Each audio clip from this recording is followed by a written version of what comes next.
All right, grade sixes, here's the second part. This is Bernoulli's principle, which has to do with lift, how planes are able to get up off the ground. Of course, because they have them, this has to do with the wings. Here are two images of planes. The front view and the side view. We will be taking a look at a cross section of a plane, let's say right there, and we're going to look at it from the side like this. So here is my wing.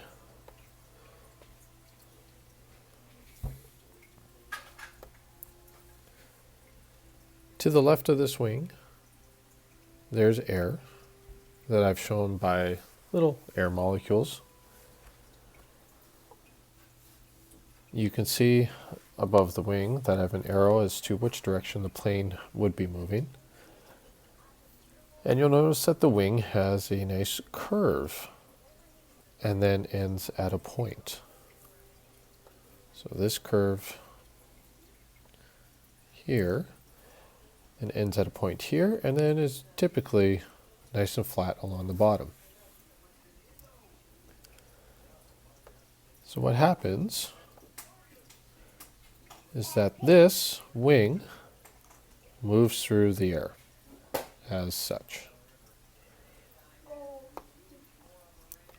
Now these air particles that we have, they end up moving around the wing. Below, along the flat part, the air molecules basically move as such. And they would have the same sort of pressure in this area as the pressure in this area before the wing went through.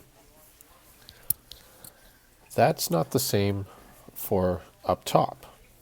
So as the wing moves through the air molecules at the top of the wing have to obviously curve around the wing to the end point.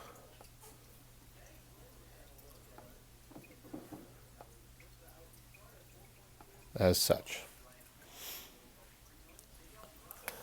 Now all the air that's either up here or below, so on the flat side of the wing, all that air has to meet up at the same time. This is my finishing flag. Oh, hold on, buddy. Thank you. So all the air has to move over the wing, both on the top and along the bottom, and they have to meet at the end of the wing at the same time, which means that this air that's on the top,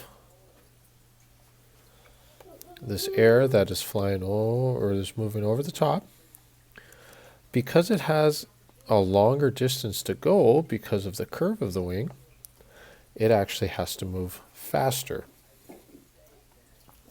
So the air is moving faster on top of the wing as compared to the air that's moving on, under the bottom. When air molecules move faster, they exert less pressure.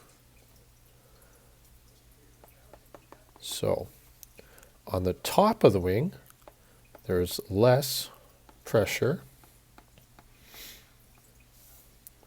compared to more pressure on the bottom of the wing. And so if there's more pressure, which means there's more pushing,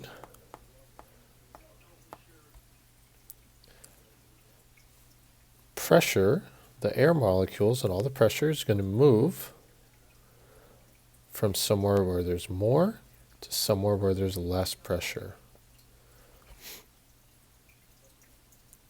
So if more pressure is pushing up against the bottom of the wing,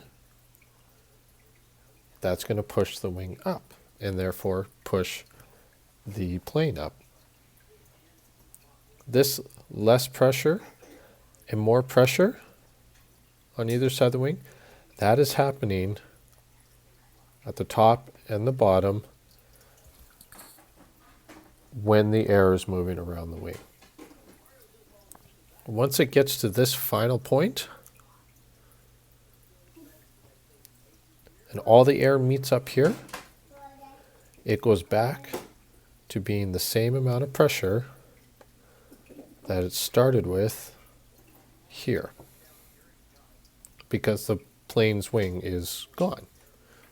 All that air has moved over and under the plane wing, and by the time those air molecules meet back here, all the air pressure is the same.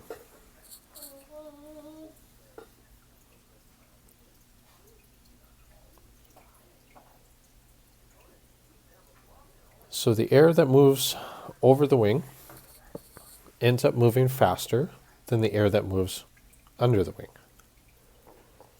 The air that moves faster has less pressure.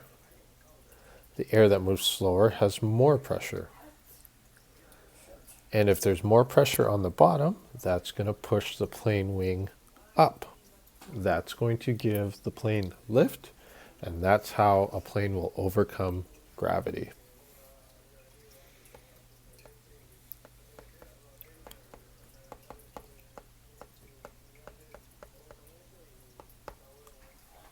All right. Stay tuned for more science. See you later, Sixes.